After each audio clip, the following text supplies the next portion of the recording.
Reliance industries के mister Mukesh Ambani ने recently अपनी नेक्स्ट बिग बेट अनाउंस करी है। वो है हमारी ग्रीन एनर्जी रिसोर्सेज के अंदर। कंपनी ने अराउंड $75 बिलियन इन्वेस्ट करने की बात करी है इस ऐसी इंडस्ट्री के अंदर जहां पे पूरा वर्ल्ड इस टाइम डेवलपमेंट स्टेज पे है और हर कंट्री को ये लगता है कि एक ऐसी टेक्नोलॉजी होनी चाहिए जो कि आगे जाके फ्यूचर में हम एक्सपोर्ट भी कर सकते हैं इंटरनली डेवलप करके। तो इंडिया की गवर्नमेंट प्लस इंडिया के नामी इंडस्ट्रियलिस्ट जैसे मुकेश अंबानी हमारे ग्रीन हाइड्रोजन पे इस टाइम बहुत ज़्यादा एग्रेसिवली काम कर रहे हैं, क्योंकि उनको ये लगता है कि जो इंडिया का इंपोर्ट बिल है अराउंड 85% का, वो हमारा रिड्यूस हो सकता है। प्लस अगर ये टेक्नोलॉजी हमारी इंटरनली अगर हमारी डेवलप हो जाए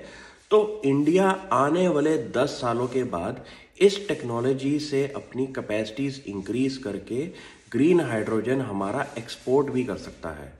मेरे को लगता है कि कुछ ऐसी स्ट्रैटेजिक रोड मैप होने चाहिए जिससे आपको मार्केट का पोटेंशियल पता चल जाए,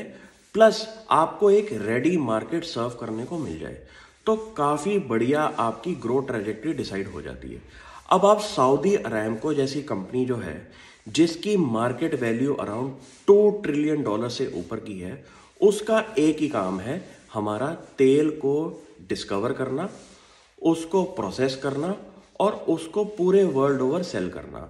तो इंडिया की गवर्नमेंट को एक ऐसा माइंडसेट अब चेंज करना पड़ेगा कि इंडिया जैसी ज्योग्राफी के अंदर जहाँ पे आपके पेट्रोलियम रिजर्व्स काफ़ी कम है और इंडिया में जहाँ पे आपको ये सब आपको इंपोर्ट करना होता है। सिमिलरली अगर आप ईवी स्टोरी के अंदर भी नोटिस करेंगे कि इसके काफ़ी ज़्यादा कंपोनेंट्स जो हैं वो हमारे आउटसाइड इंडिया से आते हैं। तो इंडिया की जो स्ट्रेटेजिक रोड मैप होगा हमारा एनर्जी बिल को लेके,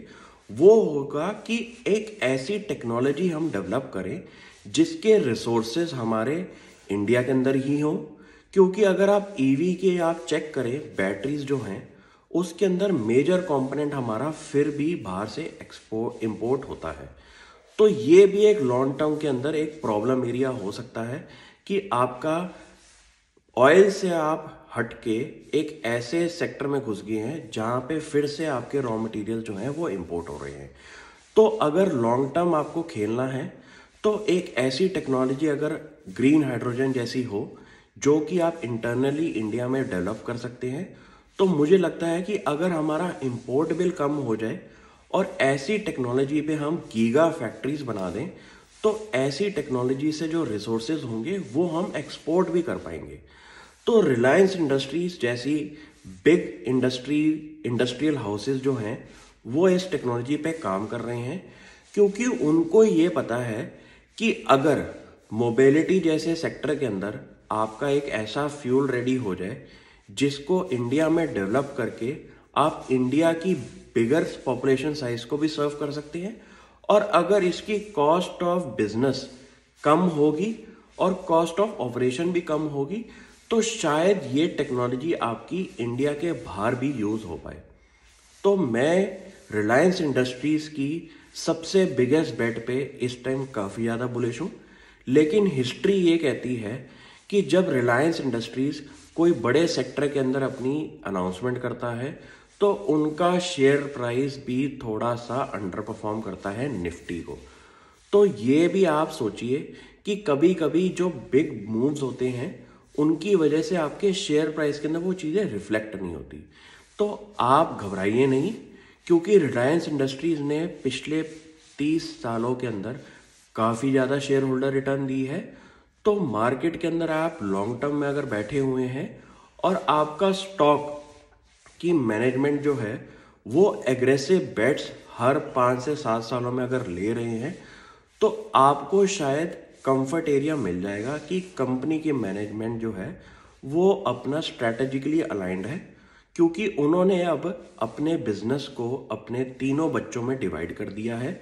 और जो उनका बिग बेट होगा जो कि एक पोटेंशियल कैश काउ बन सकता है, वो है हमारा ग्रीन एनर्जी बिजनेस। तो मैं भी इस कंपनी को लेके काफ़ी बुलिश हूँ, और आप भी ऐसी स्टडीज़ करें जहां पे इंडिया का भी डायरेक्ट बेनिफिट हो और कंपनी का भी बेनिफिट हो, क्योंकि जो भी कंपनी इंडिया के अंदर ये टेक्नोलॉजी सबसे पहले मार्केट में उतारेगी उसको ही सबसे ज़्यादा इसका बेनिफिट मिलेगा। तो प्राइवेट सेक्टर के अंदर मुझे लगता है कि रिलायंस इंडस्ट्रीज़ का काफ़ी ज़्यादा पोटेंशियल है और आप भी ऐसी कंपनीज को कोर स्टडी करें। Thank you.